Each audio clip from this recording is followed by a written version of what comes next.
Well, Eldar, glad to have you on the podcast and happy to have you here in Stockholm. How's Sweden treating you so far? Glad to be here. I love Sweden. This is my third year being here. People are amazing. A lot more laid back, welcoming for the most part.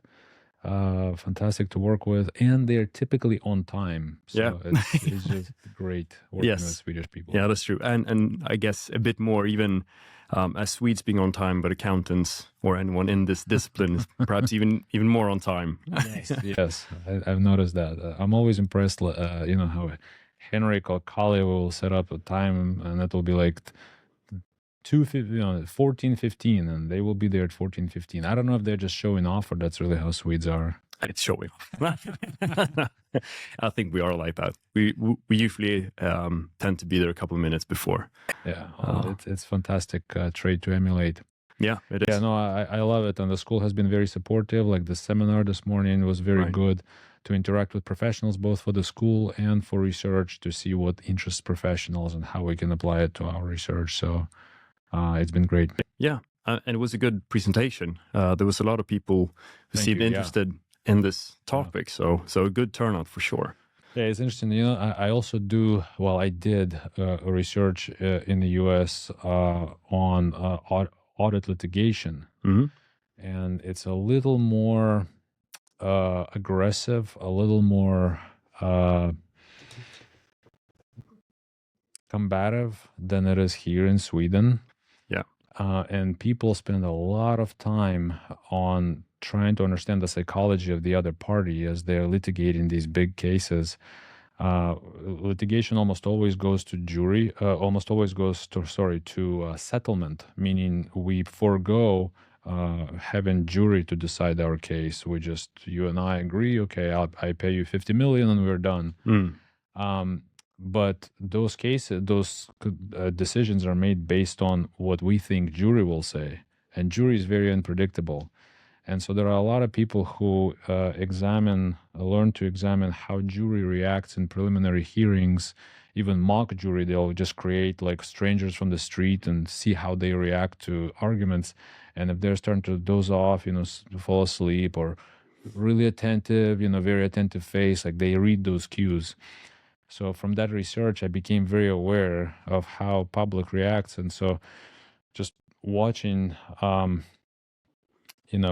practitioners this morning, it was very insightful on how many spots, throughout the presentation, as I talked about the framework and our findings. It was very insightful to see where sort of the light went off, like what they agreed with, what they seem to have seen before. They're smiling, they're nodding, whereas what made them think and maybe where they went a little bored, perhaps it wasn't as applicable. So personally, I learned a lot from it. So it will be good for this research study, and I think good for the practitioners as well going forward, make our studies more applicable to them and more useful to them. Yeah, no, for sure. And so this was a breakfast seminar. So people, they wake up extra early. Yeah. It's before their normal sort of working hours. So it's a tougher crowd in that sense. A lot of people are perhaps, 1 or 2 hours less sleep. Yeah, but they were all engaged. I don't know if it was coffee or the exhilarating research that and a great speaker for sure. Yeah. Yeah, speaker was something else, but yeah. That was good. So I had this is perhaps something that could more of a personal reflection, I think. Have you ever seen The Office, the series, TV series? And in that, because I know you went to Cornell, and I always wanted to ask someone about this. So one of the main characters, Andrew Bernard, he constantly mentions that he went to Cornell. Yeah, he wants everybody to know. Yes. How do people from Cornell who have actually studied there, how do they feel about Andrew Bernard, that character? They laugh about it. In fact, when I was graduating, the graduation is everybody is sitting out in the big field, and PhD students get to sit in the front rows, so we get to sit close to the speaker. And typically the commencement speaker, whoever is giving the concluding address, is chosen by that graduating class. So they vote. Okay. and we voted on that guy to come and speak to Oh, us. really? Yeah. So he was there. So he was there, the actor. Yeah, right. I forgot Yeah, I his should name. know the. I don't know his name. I only But yeah, know the character he was name. also he also had other movies like Oh, Ed Hangover. Helms. Sorry, Ed Helms. Helms, yes. That's his name. Yeah. He had Hangover and a couple others. Yeah. And I remember he came out, and it was just a funny thing. Like, hey, yeah, let's have Cornell guy come talk to us. And so he came, and Awesome. it's funny. He was nervous speaking to us. I think he for some reason thought we were so intimidating. But here's this successful guy, right, who became very successful. But it's interesting, since you mentioned this, one of the lessons he mentioned is it's okay to fail and fail often. And he told us a story how he failed spectacularly during his first. He tried to do a movie, and it was a spectacular failure. But he learned from it and went on, obviously being successful. I don't particularly like his movies, but clearly some people do. So I think it also applies to us, to our research, to our interaction with practitioners. Sometimes our research is spectacular failure. Yeah, yeah. I mean, you who have published a lot of research articles. I'm sure you are aware of the sort of iterative process, right? Of writing, rewriting, feedback, and all that. So I guess in a sense that could be failure, right? You get feedback, but some people might see that as failure instead of feedback, right? Thank you for mentioning that. One thing about failure, since we're talking about it, if you look at my vita after graduation, so I actually was trained in experimental research. Oh, okay. I only published 2 papers that I don't mind talking about in experimental research. Everything else I'm not even showing on my vita because they didn't go to top journals. Experimental research did not turn out to be my passion. I did not like publishing. My dissertation was in experimental research, and one of my papers, in fact, about jurors, went to accounting review. But my first publication didn't come out until 3 years after I graduated. That was extremely stressful because in the US, you have to publish at least 4, in the school I'm at least 4 papers in top 6 journals during your first 7 years. Wow, that's tough. So yeah, you're going through your half that period, and I only have 1 paper barely. Like, it's not looking very good. And so I'm like, you know what? If I'm gonna fail, I might as well do what I enjoy. And so I switched to qualitative research. But I'm sorry for sort of my lack of knowledge on this topic, but is experimental accounting research, is that a common thing? Well, it's definitely a field. Yeah. It's an area of expertise, of specialty. Just how you have archival research, people who focus on data. You have analytical research, people who focus on really nerdy, boring modeling stuff, proofs, and so forth. And you have field experiments, where people go to companies that are willing to have researchers tweak something in their systems, and then see how the results come out differently. And then you have lab experiments, where people will have, 100 auditors, and they will divide them in 4 groups, and each group will have a different treatment, like a different instruction, and then see if judgment comes out different. And then that allows us to identify some insight about what affects their judgment in the best way. And as you can imagine, that research is highly unpredictable. So you can have, one time I spent 2 years on this amazing study. I think the study was amazing until we ran it. There was no results. Oh, okay. We literally found nothing. It's like, you want to have some difference among groups. We had 4 groups. We had senior managers from big 4 firms, extremely hard to get pulled, like 120 people. And all of their answers were almost identical. And the fact that they were identical wasn't by themselves something interesting. It was absolutely nothing. Yeah, because then we couldn't say anything about our treatment. The whole purpose of experimental research is to find treatment that improves judgment or affects judgment in some ways. So if there's absolutely no difference, then it failed. And so I didn't like I didn't like that part. I didn't like the part of how narrow the biggest. I mean, you can deal with that. Qualitative research is also doesn't always guarantee results, but what I didn't like personally is how narrow your research question has to be in experimental research, and that was not as enjoyable to me. I'd rather talk to people and find out sort of, as they say in the US, big potatoes, like some big thing, something that we don't know about, like today's presentation about how leaders make change, transform complex organizational environments, like transform data analytics into value adding processes. How they do that, that was more interesting to me than just focusing on one small thing. Hey, if we just word this instruction slightly differently, will they be more excited about what they are about to do? Is that kind of difference? So I switched to qualitative research and survey research, and that was fantastic, because what I found out is by failing in experimental research, and by the way, there was really a failure. I had a third round rejection from Journal of Accounting Research. That was extremely heartbreaking. Is that, sorry for interrupting, but third round, is that sort of the end? Then you can't go for fourth, or? You're done. Once done. you're rejected from the journal, you're done with the journal. So you have to go to another journal. But the process takes such a long time. So third round was like a year, 2.5. And then we get this rejection. It felt like, okay, maybe there's something that doesn't connect. And what I realized that doesn't connect is I just don't like doing it. Because I also had rejections in qualitative research, but for some reason it didn't sting as much. And I realized it's because I like doing it. And then when you like doing something, okay, so you just go to another journal, you just adjust things.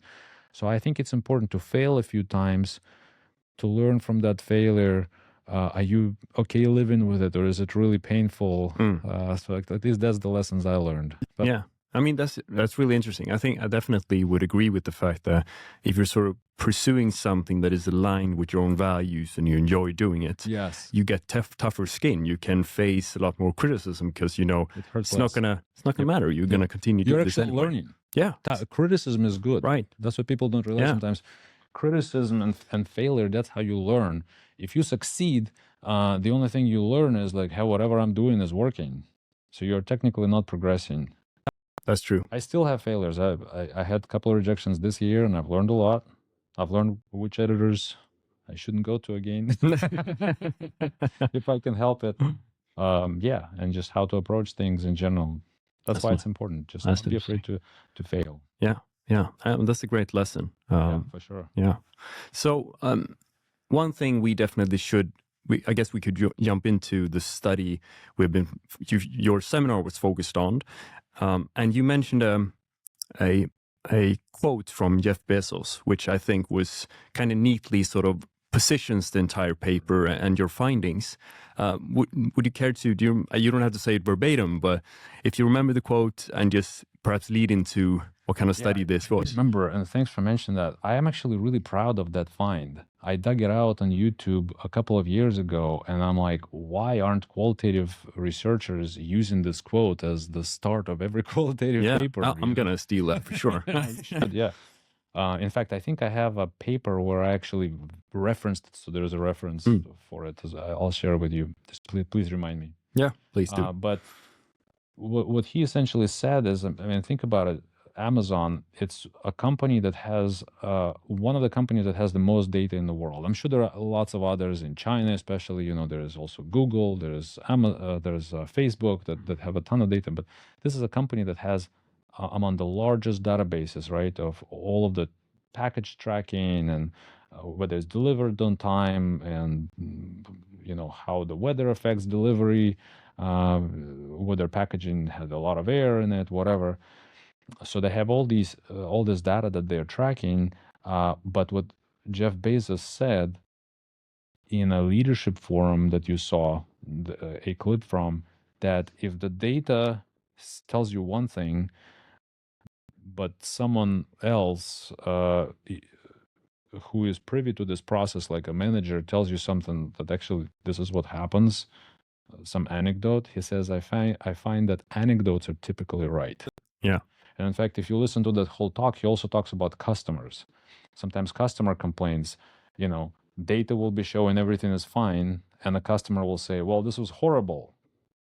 It's like, the customer's probably right. Not because, hey, it's a religion, customer's always right, but because they probably know something that we don't see in the data, that we're not measuring it the way that would show what the customer is saying, or the way that would show what the manager is saying.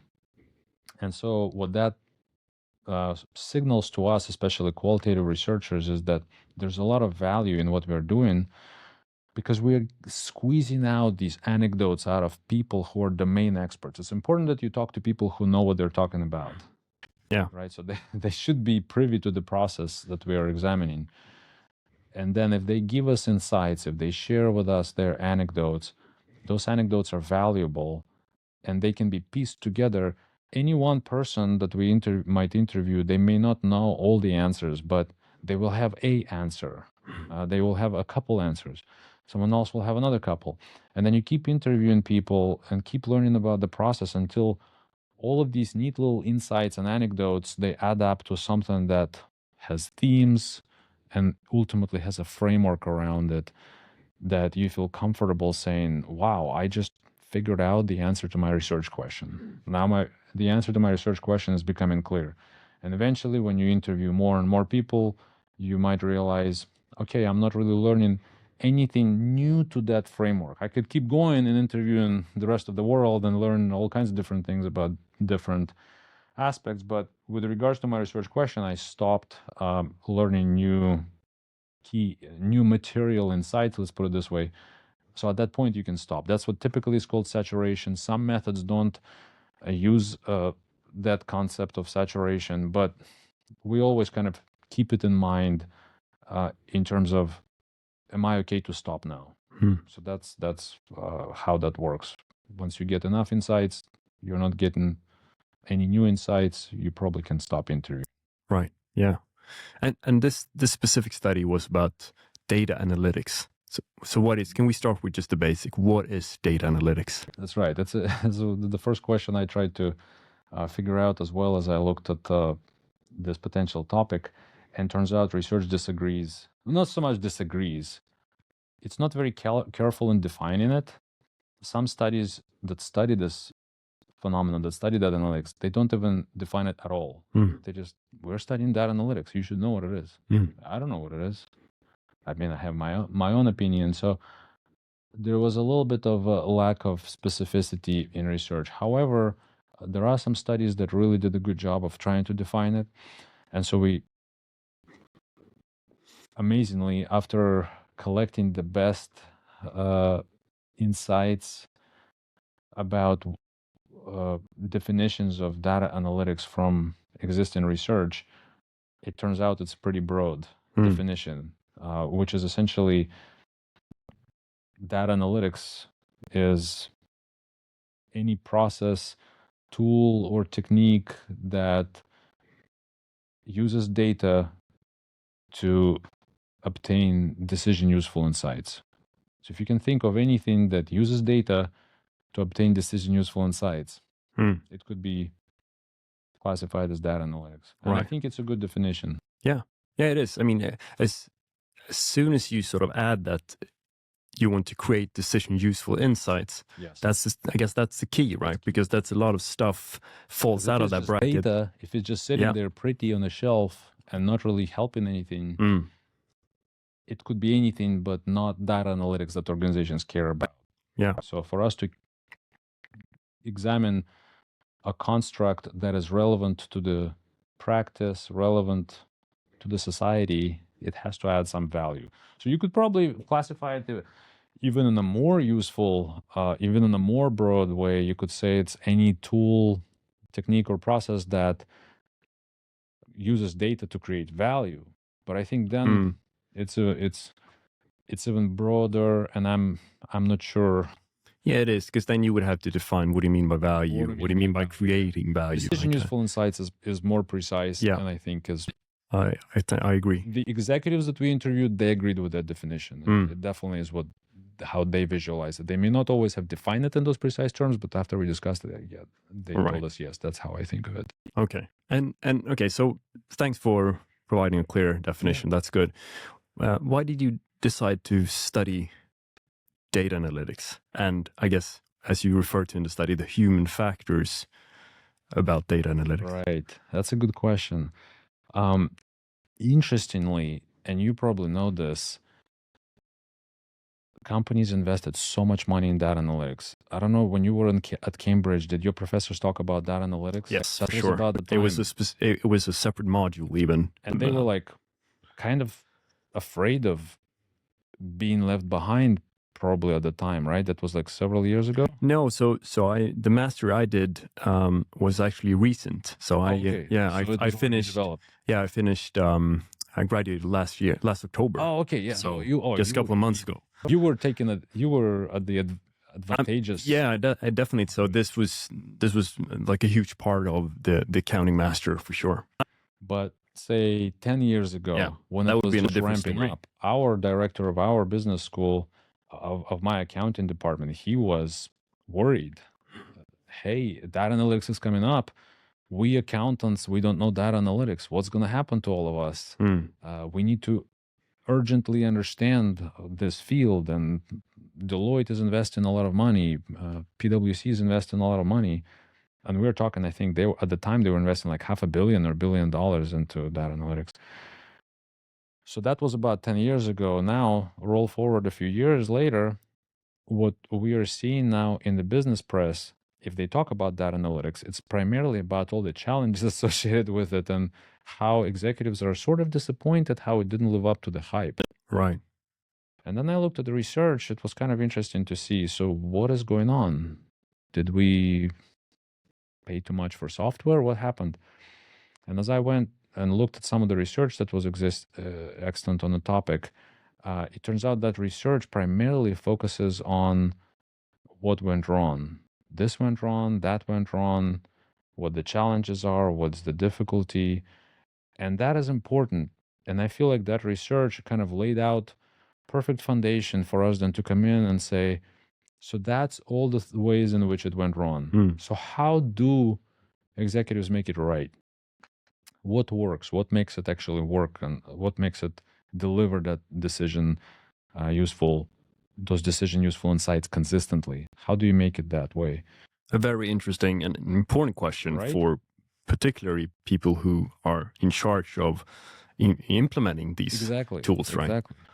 And even for research, in terms of all of these challenges we know, what tactics do work for leaders to overcome these challenges? And are some of these challenges maybe not that important or kind of fall by the wayside?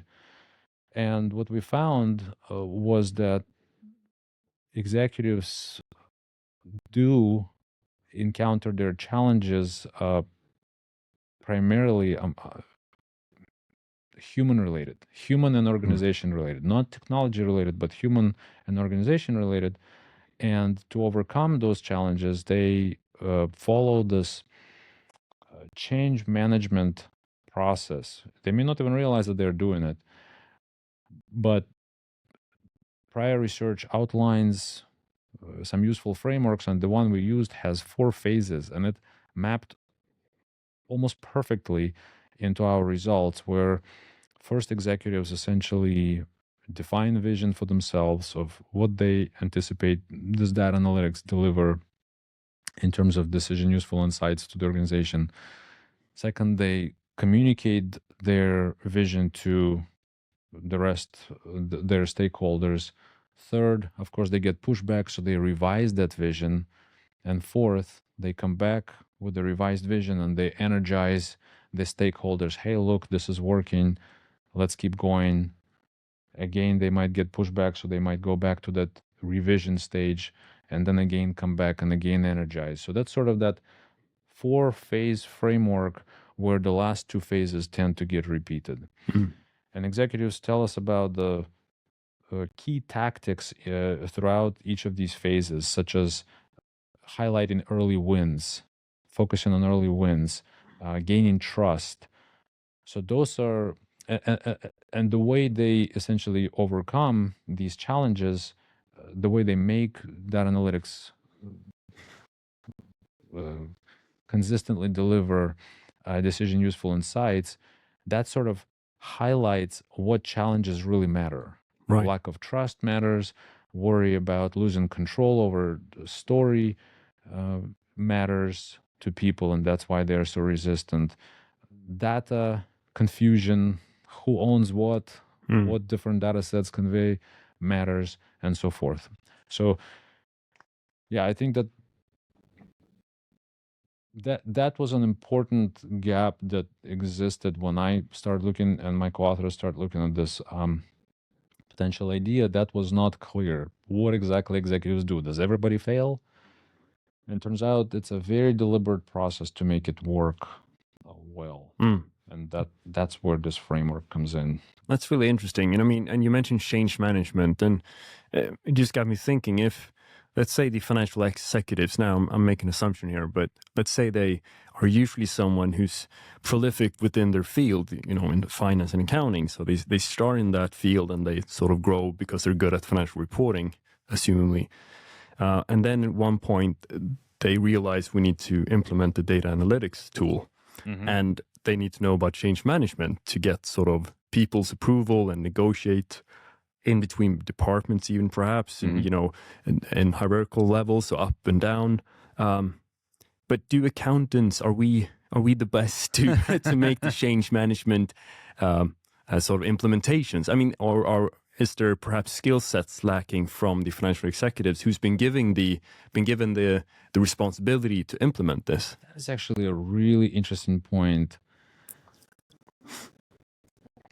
And that is a really interesting point. And you know why? Because one thing we did find at the beginning was that financial executives were the right executives to talk to, because finance department tends to be at the center of data analytics throughout the organization, because people automatically think, hey, finance and accounting people, they know how to handle data, how to analyze data, and how to interpret it. So data analytics kind of goes to them as the center people in this analytics journey. But then, as you pointed out, maybe finance and accounting people are not the people who are known for change management. I mean, so it's a completely different skill set, right? Right? So you have this, on the one hand, they're really good with data. On the other hand, maybe they're not the right people to be selling it to others and incorporating it. Right. Or they need to be educated. That's what they need to do. Yeah. And I think that's what we tried to do this morning. True. Yeah. So hopefully we added some value to these executives, to these leaders who attended. But that is actually a very excellent point, Johan, that people need to be educated about this, particularly accounting and finance people. Even management people, just because they've got MBA or whatever, even if they had experience, it doesn't mean that they know how to effectively achieve change, how to institute effective change at organizations. I had a guy come up to me after the seminar who owns a small consulting company. I guess I don't know if it's small or not, but owns a consulting company that focuses on change management, helping people do change management. And he specifically told me this is exactly what we see. This is great for him. I mean, it's going to be more business. This is great for him, forward. And this is great for me that he validated that this is what he does day to day. This is not just academic exercise for him. Yeah. And he did highlight a few points that, hey, small wins, revisioning, constantly negotiating the vision are so important. And even management people, executives who are supposed to be good at leadership, they have to hire these consulting companies because there are too many nuances, too many things that they don't understand. Yeah. And I think that frameworks like this, when research provides something that people can refer back to, it's not that it's going to always be this nice, clear-cut, linear progression from one phase to the other, but at least if they kind of see where the pain points are, where the key leadership tactics are, what could be done at certain points when people push back, what worked for other executives. Hopefully, at some point, they'll realize, oh, you know what, this really feels like I need to renegotiate my vision. And so this is what worked for other executives. So it's almost like a reference roadmap for both practitioners and researchers who I think can use this framework to then guide, to inform their research into change management, both with data analytics and AI and frankly, almost anything else that requires change management in accounting area. Yeah, for sure. And you mentioned it already, the 4 different phases, but you also, in the paper, you have a organizational theory that you analyze the empirical data with, right? And it's about sense making and sense giving. Can you explain those concepts and perhaps talk a bit about that? This is where we typically lose practitioners once we start talking academic terms. Right. But these 2 terms are intuitive, and I think they are kind of important. People can come up with their own terms, but this is what the research literature talks about. So sense making is making sense of the situation for yourself, creating vision of what do I want to achieve through this change, through this organizational change, which typically is how do I want this organizational change to deliver value to the organization, whatever it might be, transforming that analytics process, implementing AI, or anything else. Our setting obviously is on transforming that analytics process and financial reporting setting. But because this is such a well fleshed out theory, well fleshed out theoretical framework, when we see these patterns, when we see these themes in our data, we have some comfort that, okay, this is probably really a pattern, even though we only interviewed, 23 people at this point. We'll interview more. But when we see these patterns, it gives us comfort that, you know what, this probably is going to occur even outside of this group. This is going to be a phase that leaders need to focus on to effectively transform that analytics system into something that's decision useful consistently, because this theory has been fleshed out and validated in many other settings by many other studies. This is quite I would call it a seminal theory. If I'm not mistaken, I think the study has been cited like 3,000 something times. Oh, okay, yeah. And it's been around for a while. It's been around for a while, since the 90s. And they extended the very old concept of sense making that I mentioned into sense giving. They said it's not just enough to have vision. In fact, that's the old way of trying to achieve change management. And that's what happened to this Millennium case that I mentioned. Millennium case, which happened here in Sweden, where an American company, I believe it was an American company, essentially was contracted to create a healthcare journaling system for a regional hospital chain. And after several $100 million, they rolled out the system, and it was so bad because the staff didn't want to use it. They didn't know how to use it. It took like 60 clicks to get to prescription medication change, which was extremely cumbersome. They went on strike. Wow. Against this system. This was literally like a few months ago. And so the system, the hospital chain ended up scrapping the whole system. So now there's all these investigations and everything. And the company, the consulting company, did almost exactly bookcase old school change management. They only did sense making. They visualized it. Okay, what is it that we want to achieve for the end user, without really trying to talk to the end user. Right. And that's where sense making, sense giving comes in. This is what this paper that we used, and I'm going to offend the authors, but I don't know if they're still around, but it's Gioia and Chittipeddi. That's difficult names to pronounce, yes. But that was their contribution. They added this concept of sense giving, where after you create a vision, you go back to people and try to convince them to embrace this vision. And if they don't embrace it, typically they push back. Hopefully they embrace most of it, but then they say, you know, I have problems with this. I'm afraid of this. I'm worried about that. You go back and you revision. So you try to address all of those concerns. And then you go back again with a renewed vision and start implementing little by little, and hopefully showing them some quick wins to energize them. Look, this is working. This updated vision that we created together, it's working. And that way they get involved, and that way that system, whatever change it is that you're implementing, will be better received by them. And so that consulting company, that's exactly what they did not do. At all. From what I understand, it was only just one-sided top-down push to the hospital system staff. Yeah, I think that's really interesting, right? case for how not to do this, Oh, right? it's beautiful. Yeah. And that could lead me into the next question. So did you see anywhere, was there different from pushing these kind of tools? Were they coming from below, from people, I want better tools, or were they coming from the board of directors or, the C-suite pushing down, we need better key metrics, or where did the initiative start? Yeah, that's an interesting question. I'll be honest with you, I did see differences. Let me change that. I did see variations.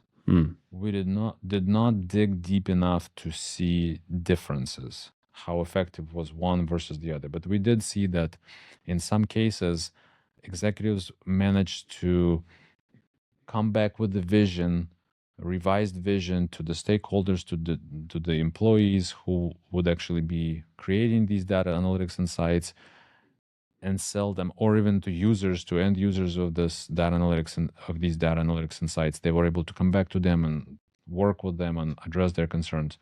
In some cases, because investments were so large, the board wanted to see results right away. They would push down on everybody to start using the system. So that definitely was present. And we didn't examine what happened downstream, but my guess is it was not very pleasant. Right. Yeah. Because this Millennium case illustrates that point. When things are pushed top down, if these employees were less invested into doing a good job, they may have just accepted the system and went with it. But because this is healthcare, I would not be surprised. Perhaps that's why they were so invested, so passionate about making sure that it works. And when it was making their jobs so cumbersome, they just rebelled against it.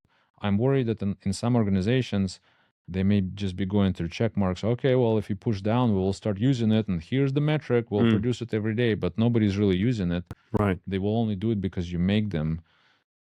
So even though I do not have empirical support for this claim, everything I've heard would be very much consistent with the fact that if you push top down, you skip some of these renegotiating, revisioning, buying in stages. That it's a dangerous thing. Right. So the sort of framework that you saw the executives use who managed to do this successfully wouldn't be applicable if you just push it top down. Right. Exactly. That makes sense. Yep.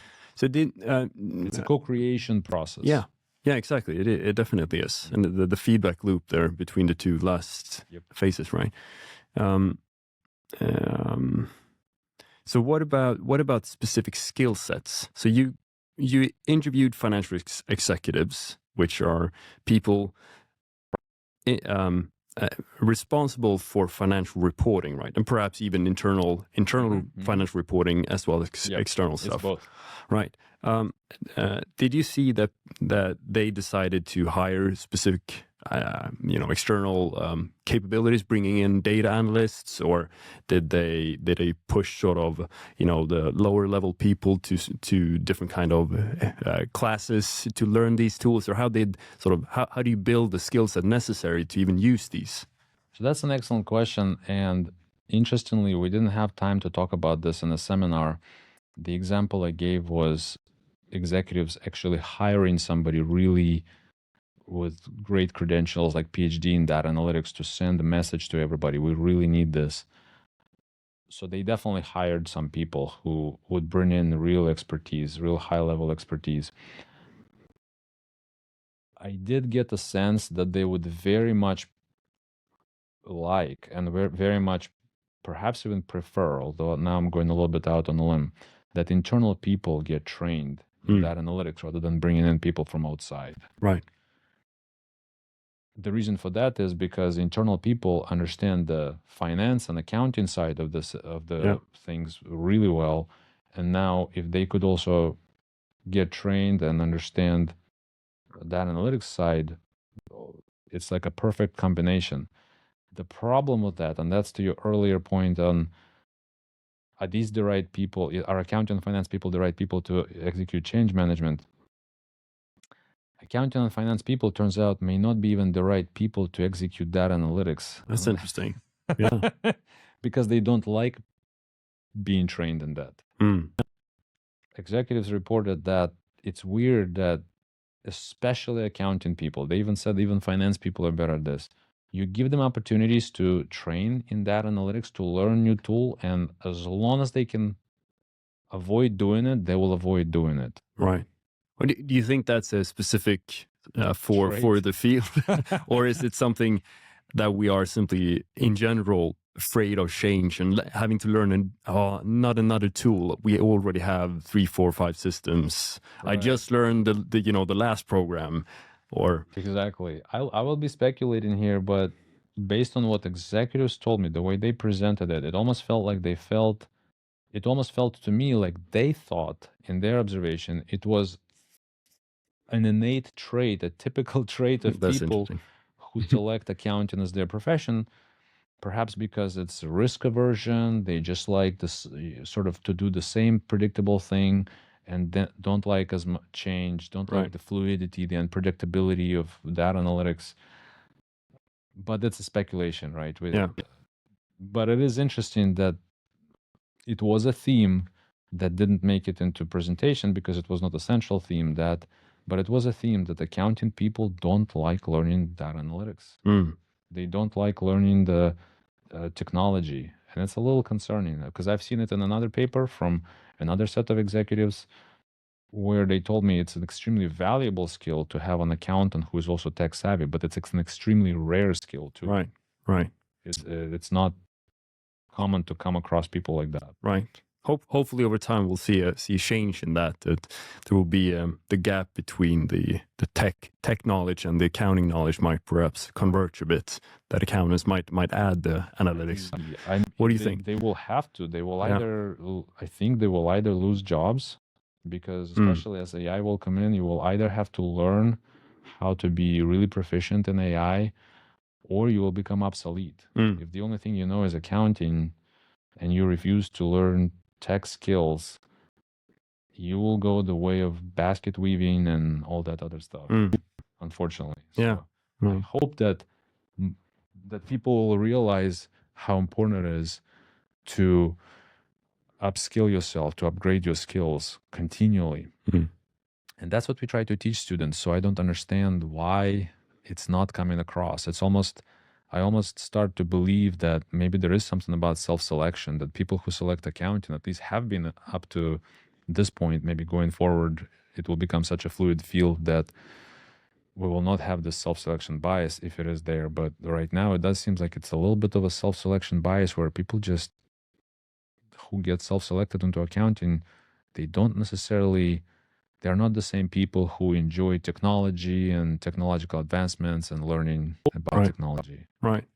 So another question I have, which is, I find, I know you touched upon it a little bit during your presentation at the seminar, but data is obviously being created throughout the organization. All different departments has their own sort of data, and if you want to have, I'm assuming, the best kind of data analytics tool, you would want to take in the data from all these different kind of different places and then make something out of it, because otherwise I guess you would have like a gap or black spots.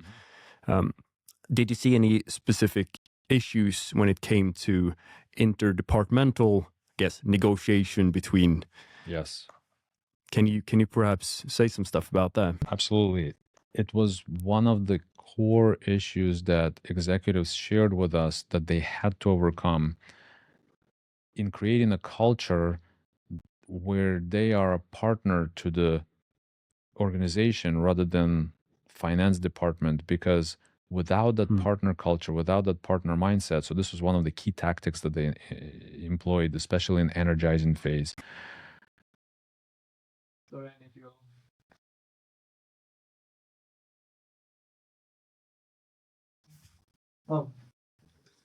So maybe Eldar, you could talk a bit about when it comes to ownership of data, and perhaps explore some tensions in between that, or issues that might arise when someone else owns the data that perhaps you want access to. So that's actually an interesting area that surprised me in that many of these executives came back when they started exploring what data is even available out there. They typically find that there's a lot more data that than they are aware of. And the reliability of the data that they do have varies a great deal. Sometimes they don't even know right away who is the owner of the data. Sometimes the data could have seemingly the same information, but it's actually different information. Such as one executive quoted, we have two different reports. One is bill to report and the other one is sell to report. And if you sort each report by customer to get sales, it will be a different answer. But both are correct. They just pull from different, for different purposes, from different databases. And so understanding that, what these executives realized is to do quality data analytics process that provides insights, it's important that data is reliable. It's a very simple concept, garbage in, garbage out, right? The data is reliable, but not just that it's reliable, that you actually know what it says. Who creates that, who is the owner of that data, and what the data says. And sometimes there are fields that you don't really understand fully what that field captures. So it's a lot of really communicating with data owners to understand where the data is coming from, how reliable is it, what does each field represent, and then being able to feed that data into the data analytics process in a way that you don't confuse different fields, different reports. So you try to make this process as reliable and as transparent and as clear and understandable to yourself, first of all, because if you don't understand it, you can't count on others to understand it. So that's what one of the number one things those leaders had to do, is really understand all the ins and outs of the data that they're feeding into this data analytics process. And within the paper, you mentioned data integrity. Yes. What is that? What is data integrity? So that the data integrity is this big issue of, can we trust this data? Can we feed or is this data garbage? How reliable is this data? That's probably, before you do anything else, you ask yourself two questions. Number one, is this data relevant to my data analytics process? But perhaps even a more important question, because sometimes you don't know if it's going to be relevant to somebody who might need to pull some metric from your data analytics process.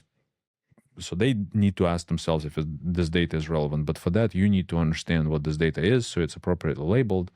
But perhaps even most importantly, so this is the second thing, which I probably should have made the first thing, is this data reliable? Because if it's not reliable, it doesn't matter how relevant it might be. It's just not going to provide insights that will be decision useful. One of the examples that was used by an executive, if I remember correctly, essentially what an executive told us is that sometimes higher level executives will come to him and say, hey, we have all this data out there on our websites. Let's start pulling it together and use that in our data analytics. But this executive's main concern was that the data on websites is so unreliable in the form that those executives were going to pull it. And those executives weren't understanding that. Because the data is unreliable, we shouldn't be pulling it. We shouldn't be combining more reliable data with less reliable data. So it's both you understanding and you educating other people that data integrity, which is data reliability, essentially, is key. Yeah. So you mentioned the executives, when they first started this, or some of them at least, got the understanding that we have a lot more data than I expected. So there's a lot of data out there. And then you need to sort that or understand it. And then you need to push it through some kind of analytics tool to get these decision useful insights. But one thing within the definition that you provided early on about data analytics, is the sort of time perspective, which was left out. I believe it was not. You didn't say data analytics for being creating timely decision useful insights or in real time. So, did you see anything about that? When are we getting like the insight? When do they come, and how often should this insight be created? That's actually a good point, and timeliness probably could be added to enhance that definition. I think for now it's good, and it was good for executives, and I'll tell you why. Because the less timely it is, the less decision useful it is. But it's certainly a characteristic of a decision useful insight in that it is timely, and the more timely it is, all else equal, the more decision useful it is. And one thing that we did find from these executives is that nobody ever told them, or they never told us, that the longer we wait to get an insight, the better it is. Nobody ever told us that. Yeah, They all course. wanted faster. Yeah. And ideally right now, ideally immediately. And that's what they find the data analytics tools typically offer, in addition to everything else, all the additional metrics, additional analyses that data analytics tools can run. And now with artificial intelligence, there could be even more data, and we can chat about that shortly. But the key insight is data analytics makes the process less cumbersome, makes it more interactive, more customizable, and importantly, timelier. Especially if some executive, some decision maker can get into data analytics dashboard or portal or whatever and pull up some metric that is important to them as of right now, that is gold. Right. Whereas before data analytics, before these tools were created and before this process became decision useful at the organization, perhaps there was some data analytics, but it was performed more like on a quarterly basis or annual basis, and it wasn't as timely. So timeliness is a very important, very decision usefulness related concept for sure. Yeah. So we're moving from, the trend is, I guess, going from lagged data, static reports, to interactive dashboards, and perhaps even predictive insights. For sure. For sure. Predictive, for sure. That's and, big projection. And I guess somewhere along the line, I guess AI and machine learning is present on this continuum, but perhaps even more so in terms of at least the sort of user interface stuff. Did you see any noticeable trends when it comes to AI and data analytics implementation? Not yet. But the one important trend that we did that seems to start to peak out, because we're going to interview more people, but so far we have reached out to some of our interviewees and we asked, has AI implementation affected any of these points? We summarized their points, what they told us, broken down by the 4 phases, showed them what 4 phases are, and sent it to them.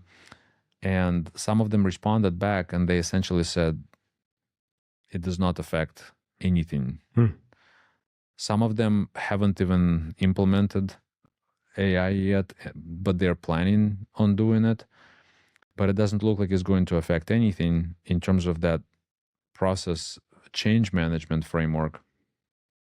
And I will tell you more, even though at the time when we were interviewing them, so the interviews were done in 2022, right before the ChatGPT was released. Now, AI was already present. People already starting to use automation and such, but ChatGPT has just made it so much more prolific and available. Sure. After our presentation this morning, the guy who owns the consulting company that I mentioned, focused on change management, said something that was completely unexpected to me, and it's going to inform our work further on this. Essentially, he said, AI makes insight acquisition from data much less reliable and much less predictable. Oh, interesting. Like, how is that possible? Yeah. And he said, well, think about this. Depending on which kind of like what those build to sell to reports. Right. AI is making assumptions. So depending on how you compose your prompt, you will get a different answer from the same system. And there will be variability across how people compose their prompts. There will be variability across from perhaps if it was even the same prompt, but in a chat that had prior prompts that this AI decided to pull in Right. and inform this current prompt, it will be a different answer again. Yeah.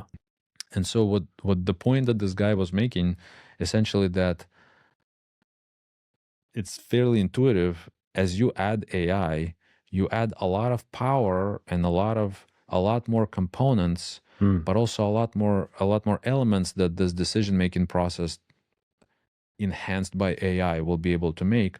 But now it also is adding a lot more complexity, unpredictability, and as a result, unreliability. What we talked about, integrity, except this will not be so much data integrity. This will be output integrity. Right. And what exactly does AI mean when it says it's sales? And is it the same sales as what someone else asked it earlier?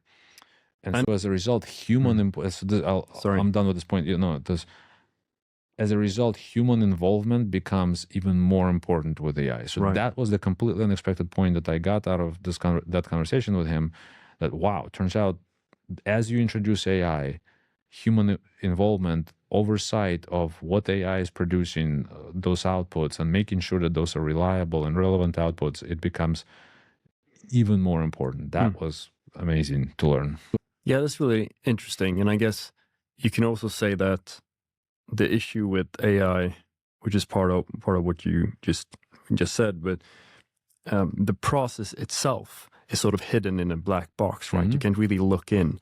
But if you compare that with perhaps the most simple tool out there, not simple in the sense you can do a lot of stuff with it, but common tool, Excel, you can always check, you can open the cells and see the calculations or the formulas, right? So you can get an understanding, but as soon as you push it through a more complicated system, you're not really sure, right?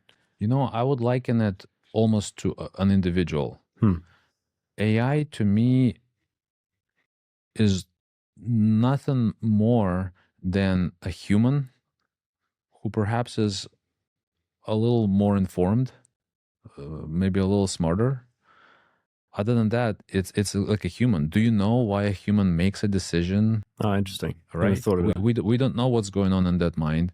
And so as a result, it's not different than suddenly you get lots of these AI humans who work for you. Does it mean that you become obsolete? Hey, you people do whatever you need to do. I'm done here. No, just like that's why we need managers who manage humans, oversee their work, supervisors review their work in auditing, right?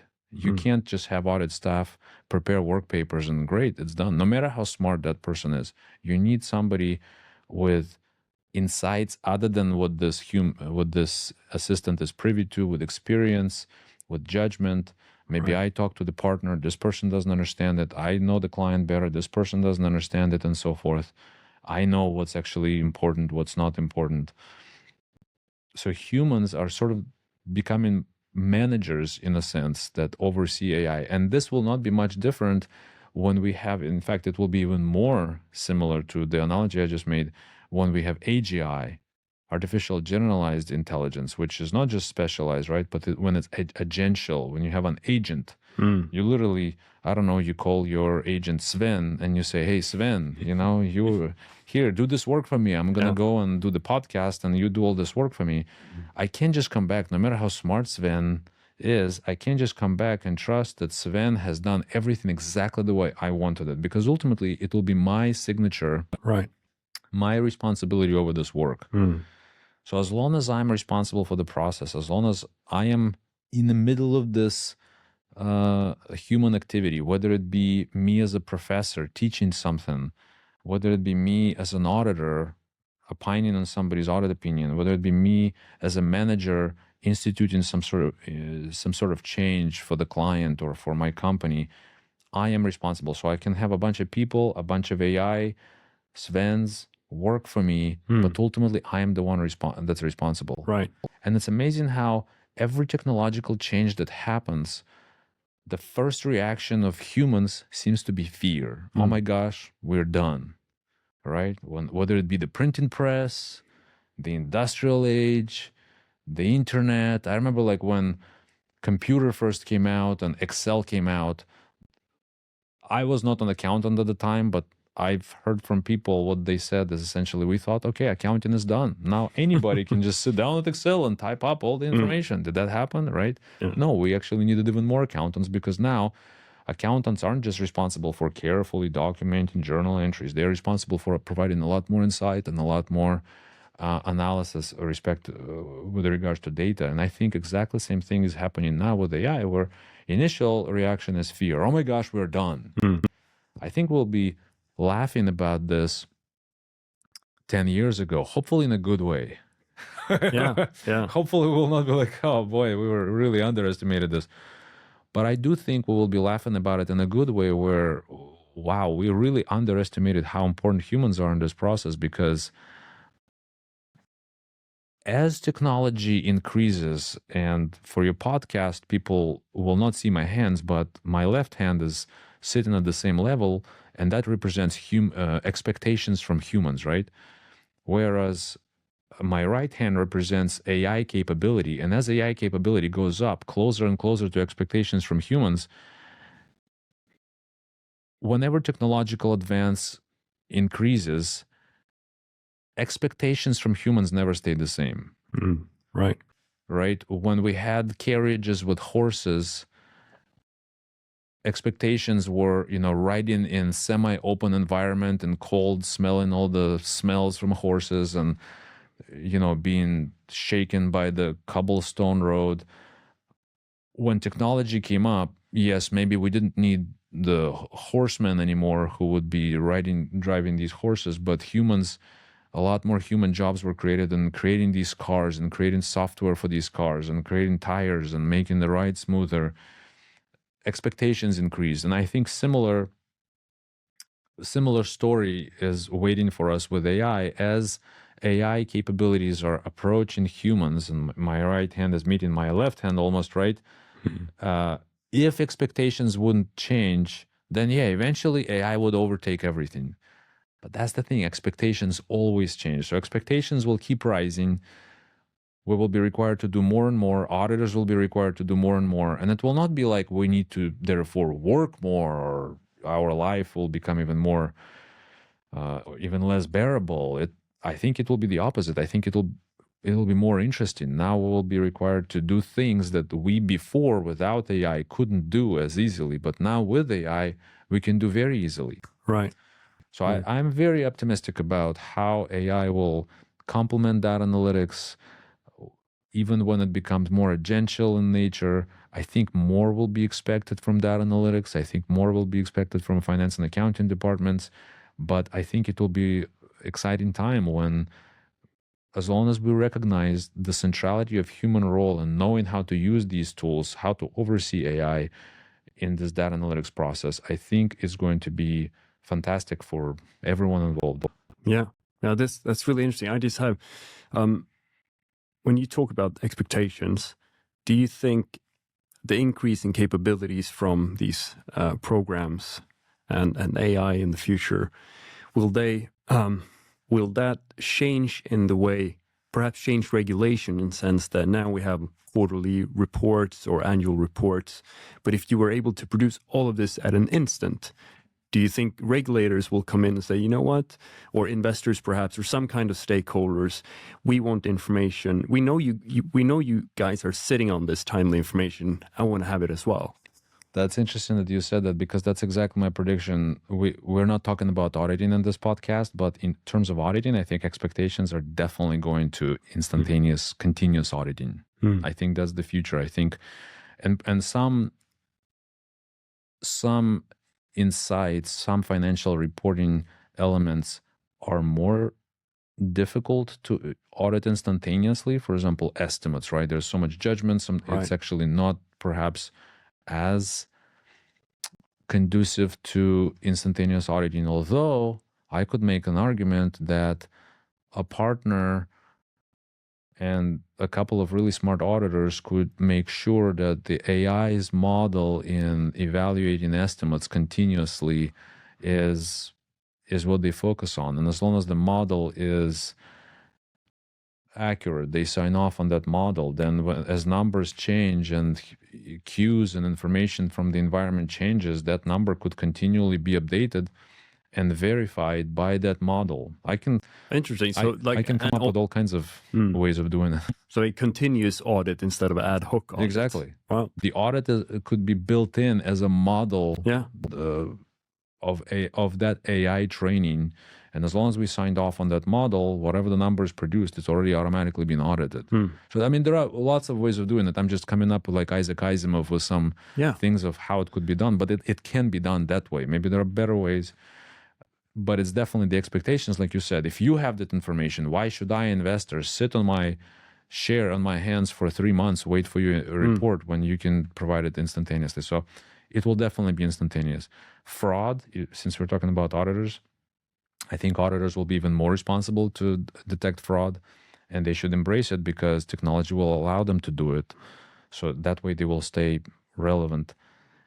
You could come up with all kinds of ways that we could keep increasing expectations on everybody, and that's what AI will enable us to do. Yeah. Now, we haven't even started talking about robots, but maybe that's too far.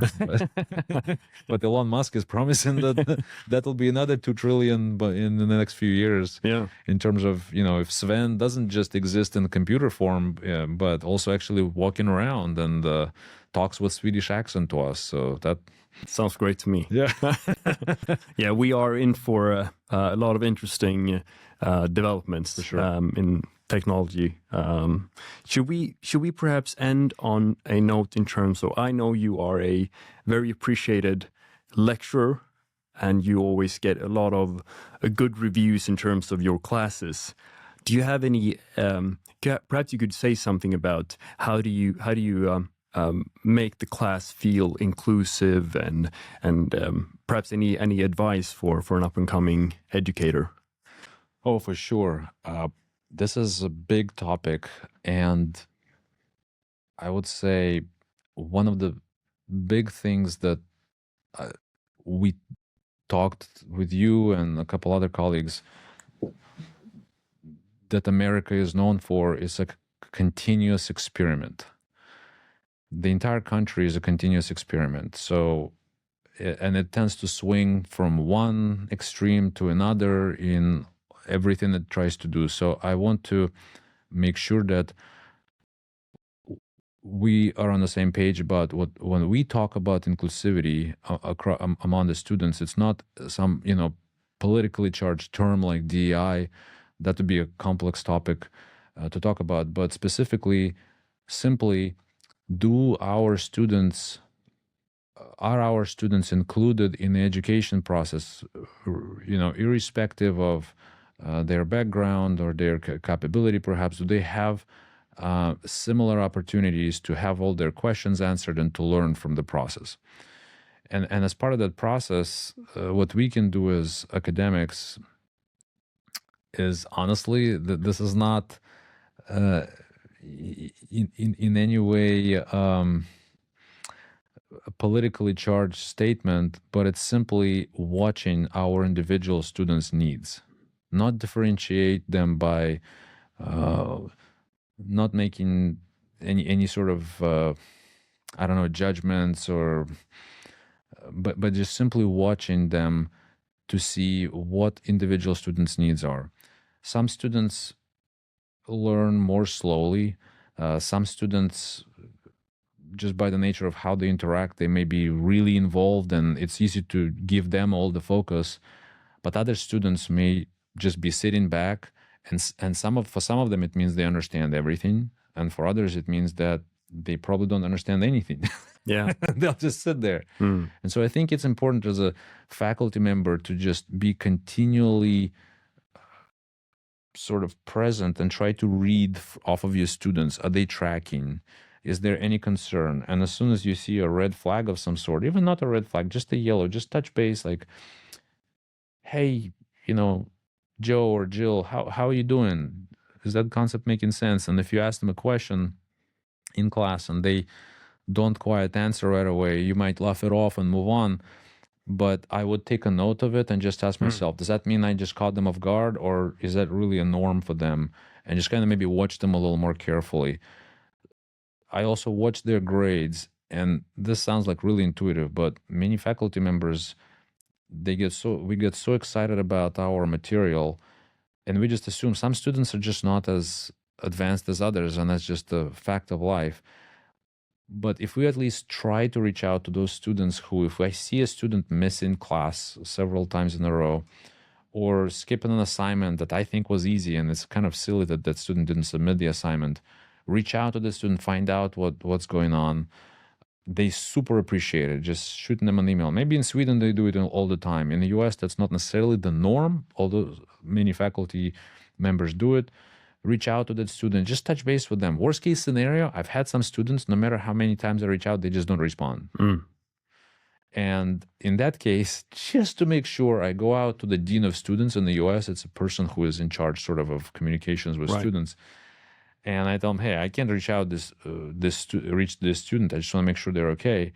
And after dean of students reaches out to them, sometimes they're like, oh, I'm sorry, I was busy or something well, I don't know how busyness would prevent you from responding to your professor after a couple of times, but at least they are okay. And I think if you have that mindset that I'm constantly kind of like Terminator. Have you seen the Terminator movie in the 90s? Yes, of course. When Schwarzenegger is like everywhere he looks, there's like all this like script.